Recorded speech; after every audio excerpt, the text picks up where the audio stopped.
പട്ടം ഉണ്ടാക്കാൻ എടുത്തിരിക്കുന്നത് ഇതുപോലെ ഒരു പേപ്പറാണ്. ഇത് നമ്മൾ ചെറിയൊരു പീസാണ്. ആ ചെറിയ പീസ് എങ്ങനെയാണ് പട്ടത്തിൻ്റെ ഷേപ്പിൽ മടക്കിയെടുക്കുന്നത് നമുക്ക് നോക്കാം. ഇത് നമുക്ക് ഇതിൻ്റെ നടുഭാഗത്തൊന്ന് മടക്കിയെടുക്കാം. നടുഭാഗത്ത് നിന്ന് മടക്കി കഴിഞ്ഞാൽ ഇവിടെ നടുഭാഗത്ത് ഒരു വരയായിട്ട് കിട്ടും. ഇങ്ങനെ ഒരു വര മാർക്ക് ചെയ്ത് കിട്ടും. ആ മടക്കിലേക്കാണെങ്കിൽ നമുക്ക് ഈ രണ്ട് വശങ്ങളും മടക്കി ചേർക്കുന്നത്. നമ്മൾ ഏകദേശം ഒരു വിമാനമൊക്കെ പേപ്പർ വിമാനം ഉണ്ടാക്കുന്നത് പോലെ തന്നെ ഇങ്ങനെ മടക്കുക. ഇങ്ങനെ നടുഭാഗം മടക്കുന്നതെന്ന് വെച്ചാൽ നമുക്ക് ഇങ്ങനെ കറക്റ്റുള്ള അളവ് കിട്ടാൻ വേണ്ടിയാണ് ഇങ്ങനെ മടക്കുക. ഇവിടെ ഭാഗവും ഇങ്ങനെ മടക്കുക. അപ്പോൾ ഏകദേശം ഒരു ഇങ്ങനെ നോക്കുമ്പോൾ ഒരു വീടിൻ്റെ ഷേപ്പാണ് നമുക്ക് കിട്ടുന്നത്. ഈ സൈഡ് മറിച്ച് വരുമ്പോൾ ഇങ്ങനെ ഈ രണ്ട് വശവും ഈ ഉള്ളിലേക്ക് മടക്കി. ഇനി നമുക്ക് വേണ്ടത് ഈ ഭാഗത്തുനിന്ന് ഇങ്ങോട്ടേക്ക് ഈ നടുക്ക് വശത്തുള്ള ഈ മടക്കിയ ഭാഗത്തിൻ്റെ ഒരു മടക്കിയ ഭാഗത്ത് ഒരു ലൈൻ പോലെ കാണുമല്ലോ, ആ പാടിൻ്റെ അവിടെ നിന്ന് ഈ എൻഡിൽ കൊണ്ടുവന്ന് ഈ വശവും തമ്മിൽ ചേർത്ത് പിടിച്ച് ഉള്ളിലേക്ക് മടക്കണം. അതിന് കുട്ടികൾക്ക് എളുപ്പത്തിന് വേണ്ടി നമുക്ക് ഇവിടെ നിന്ന് ഇങ്ങോട്ടേക്ക് സൈഡ് വെച്ച് വര വരയ്ക്കാം. അപ്പോൾ നമുക്ക് ഇങ്ങോട്ടേക്ക് ഒന്ന് ഉള്ളിലേക്ക് മടക്കി കൊടുക്കാം.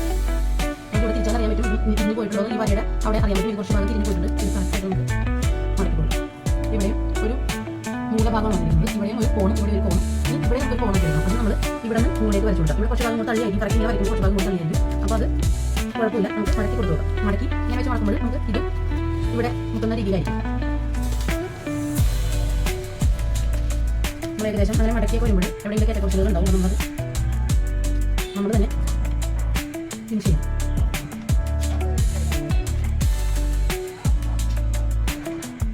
അപ്പോൾ ഈ ഭാഗത്ത് കുറച്ച് ഭാഗം പുറത്തേക്ക് തള്ളിയിട്ടുണ്ട്. നമുക്കത് ഉള്ളിലേക്ക് മാറ്റി വെക്കാം.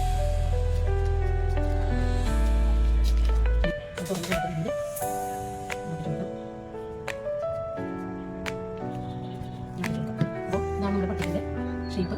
ഇവിടെ രണ്ട് വശം ഇത് കോണാക്കി കുറച്ച് ഇറങ്ങിയ കോണാക്കി ഉണ്ടാകുന്നത്. ഇത് മാത്രം വെച്ച് കണ്ണ് വരച്ചു കൊടുക്കാം. കണ്ണ് വരച്ചു ഇതിന് ഫില്ല് ചെയ്യാം. അപ്പോൾ ഞാൻ ബാക്കാൻ പറ്റുന്നത് ഫില്ല് ചെയ്തു. നമുക്ക് മൂക്ക് വരയ്ക്കാം. മൂക്ക് വരച്ചു. ഇനി വാ വരയ്ക്കാം. വായ വരച്ചു. നമുക്ക് പട്ടമായി. ഇതാണ് നമ്മുടെ പട്ടത്തിൻ്റെ ഫേസ്.